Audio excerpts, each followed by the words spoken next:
Hello everyone and welcome to my class of English Literature. Children, I hope you have done your previous assignments.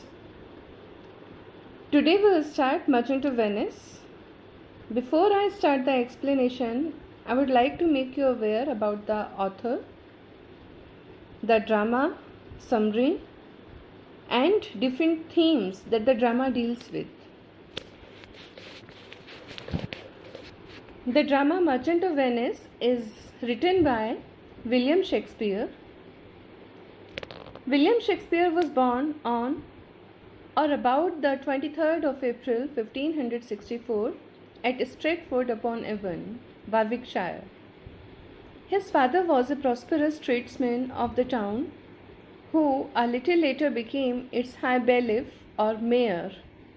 Like other Stratford boys, he joined the local grammar school, an excellent institution of its kind.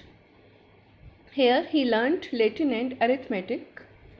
Due to financial distress in his family, Shakespeare was forced to drop his studies and to earn something by seeking some employment. In his 19th year, he married Anne Hathaway, a woman 8 years his senior. She was the daughter of a well-to-do yeoman of the neighboring village of Shottery. This hasty and ill-advised marriage proved to be an unhappy one. 3 children, Susanna and the twins Judith and Hamnet, were born to him. A few years after his marriage, roughly about 1587, he left his native town to seek his fortunes in London. He worked hard, produced a couple of plays, grew in fame and wealth, and became a shareholder in 2 of the leading theatres of the time, the Globe and the Blackfriars. He purchased property in Stratford and London. In a word, Shakespeare reached London poor and friendless, but he left it rich and respected, and his fortunes were the work of his own hand. He went back to Stratford-upon-Avon in 1611, where he breathed his last in 1616. Shakespeare's literary works include 2 narrative poems and 154 sonnets. Out of these sonnets, the first 126 sonnets are addressed to a young man, probably William Lord Herbert or Earl of Southampton. The remaining 28 addressed to a woman, vaguely known as Dark Lady. To his credit, he has 27 plays.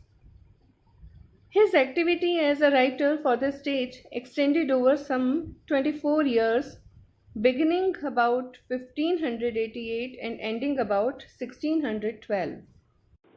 The range of Shakespeare's works, depth of his knowledge, his universal approach, and understanding of human problems collectively make him a great dramatist and poet of all time. Shakespeare has been credited for adding new words and phrases to the English language. He created over 1700 English words. Some of Shakespeare's most famous plays are Hamlet, Othello, King Lear, Macbeth, Tempest. Besides plays, he wrote many famous sonnets. He went back to Stratford-upon-Avon in 1611. Before that, he was already settled as a famous and great dramatist. The theatres of Shakespeare's time differed a lot from the modern theatres. The distinctive features of the actors of the age was that all the women roles were performed by boys, usually recruited from the boys' choirs of the London churches. Some of these actors had acquired great skill in acting, and the Elizabethans did not seem to be aware of any incongruity. Although theatres were thriving, yet the actors enjoyed a low reputation in the society. These actors were the very essence of these theatres. All the actors were organized into companies under the banner of some noble patron, they were classed as wandering actors. Actors tasted great popularity in spite of their low reputation. One of the famous forms of recreation at court in those days was the performance of plays, which was highly honorable for the actors. Many of Shakespeare's plays were performed before the predominant guests, and Shakespeare himself had acted in some of these plays. Queen liked his plays very much, and Shakespeare was honored twice by the Queen herself. In the Elizabethan age in England, the theatres had become very much in fashion. Theatres were not merely places of recreation, but also of social gathering and instructions. The theatre were everything from the newspaper to the TV channels in those days. The Elizabethan dramas, hence, could be called the mirror of the age, for they revealed to the public what was going on in England and in the world. The age was dramatic and therefore saw itself reflected best in drama. Moreover, the Elizabethan stage was for its period, as Emerson says, ballad, epic, newspaper, lecture and library at the same time. Merchant of Venice is a 16th century play believed to have been written between 1596 and 1599.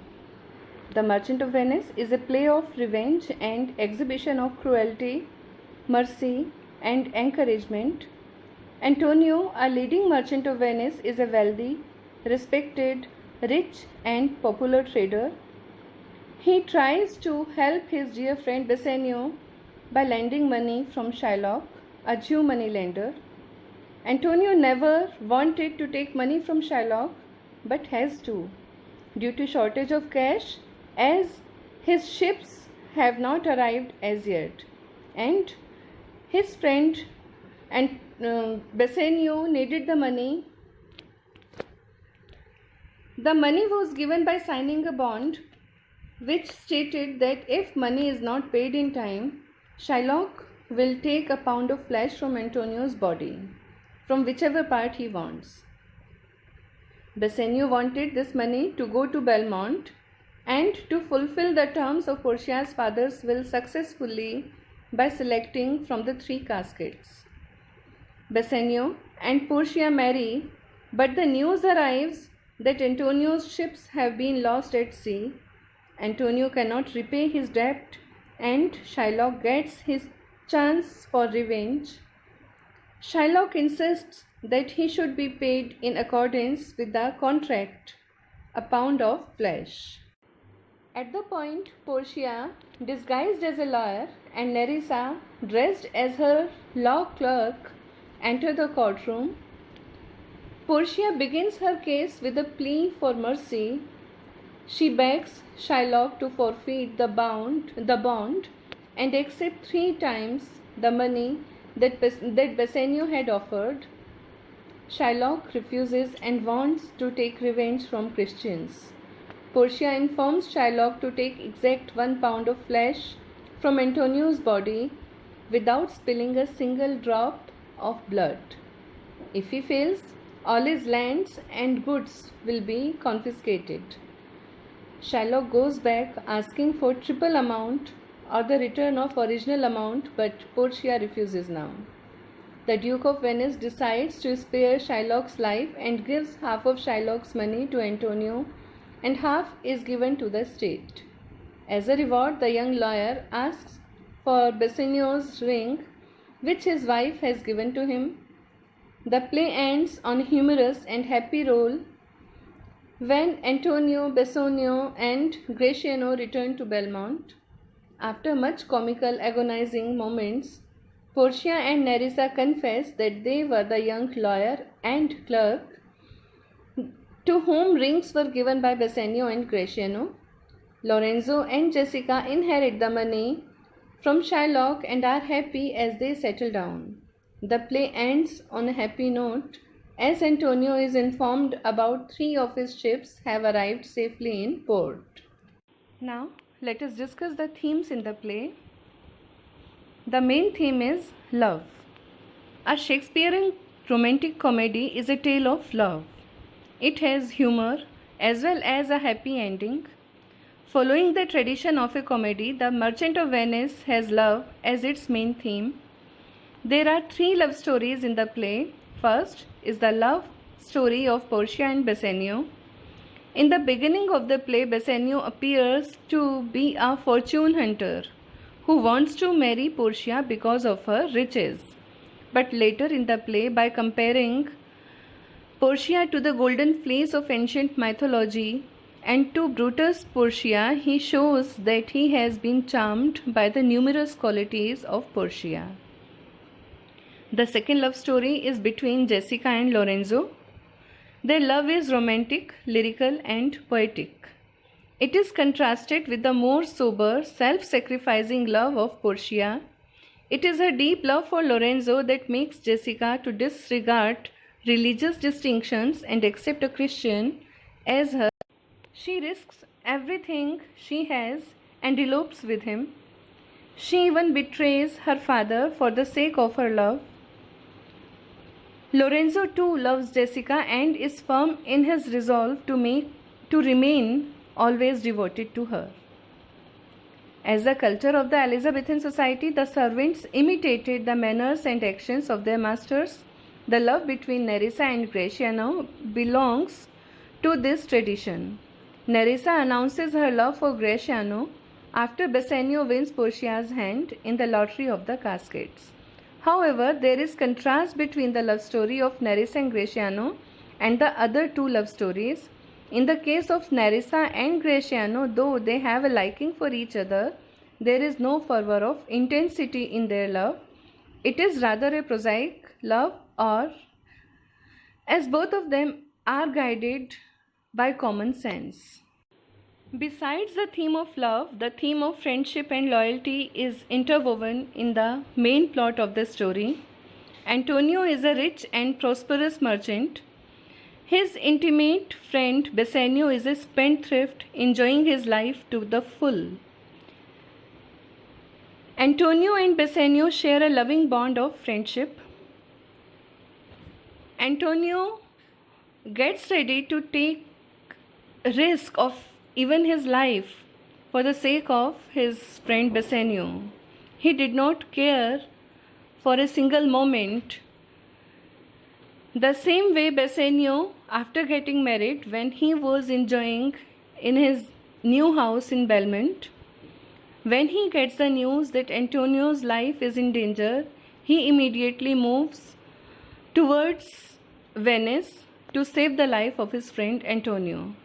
Notice a glimpse of the theme of loyalty in Shylock too.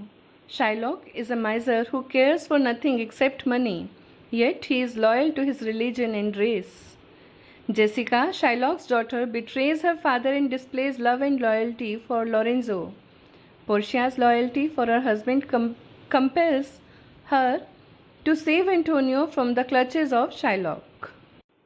Shakespeare depicts the difference in people's attitude to money.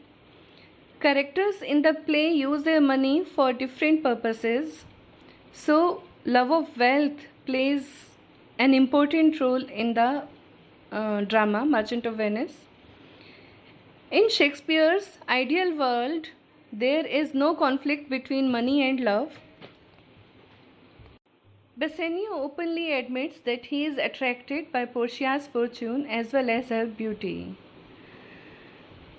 Money helps Antonio, Bassanio and Portia to show the love that they have for one another. On the other hand, lust for money leads Shylock to much suffering.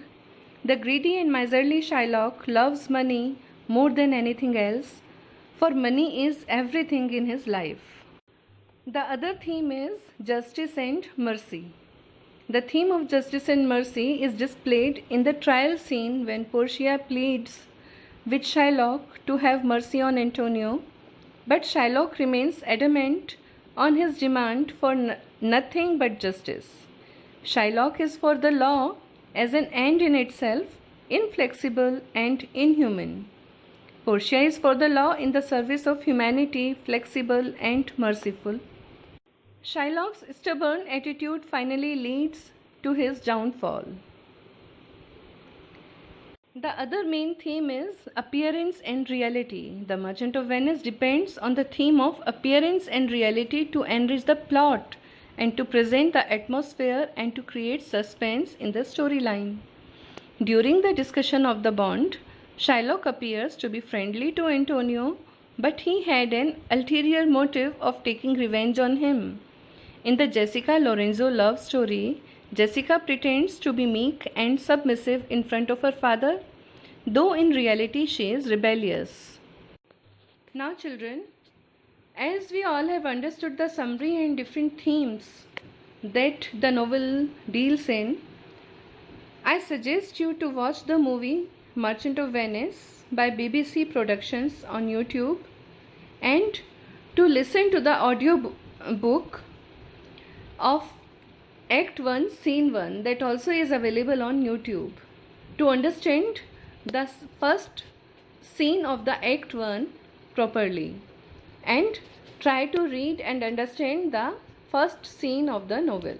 Thank you.